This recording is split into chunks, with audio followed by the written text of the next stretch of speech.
Magandang araw po. Narito na po ang magiging lagay ng panahon ngayong araw ng Sabado, April 13, 2024.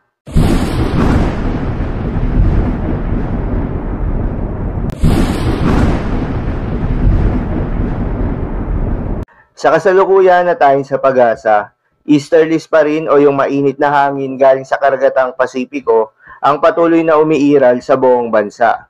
Kaya asahan ng maganda at maliwalas na panahon, asahan rin ng mainit at malinsangan na panahon sa buong kapuluan na may mga tsansa ng mga isolated rain showers or thunderstorms.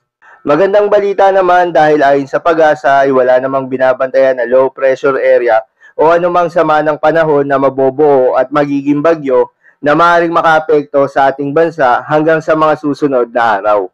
Para naman sa lagay ng panahon ngayong araw ng Sabado dito sa Luzon, dahil sa epekto ng easterlies, asahan sa Metro Manila at buong Luzon ang maganda at maliwalas na panahon, asahan rin ng mainit at malinsangan na panahon lalo na sa umaga hanggang sa tanghali.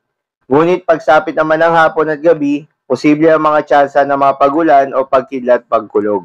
Para naman sa Visayas at Mindanao kasama ng Palawan, dahil pa rin sa epekto nitong easterlies, asahan rin ng generally fair weather condition na may mga tsansa ng mga localized thunderstorms lalo na sa hapon at gabi.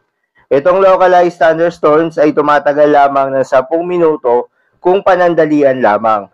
Ngunit kung during severe cases, nagtatagal ito ng 2 to 3 hours.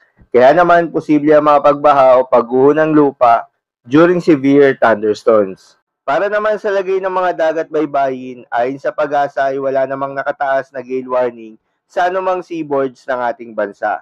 Kaya naman malayang makakapamalaot yung mga kababayan nating mangingisda, pati na rin yung may mga maliliit na sasakyang pandagat.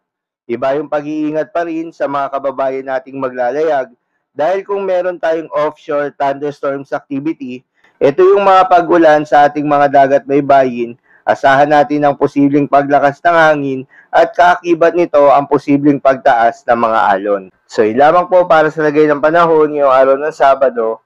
Keep safe, everyone.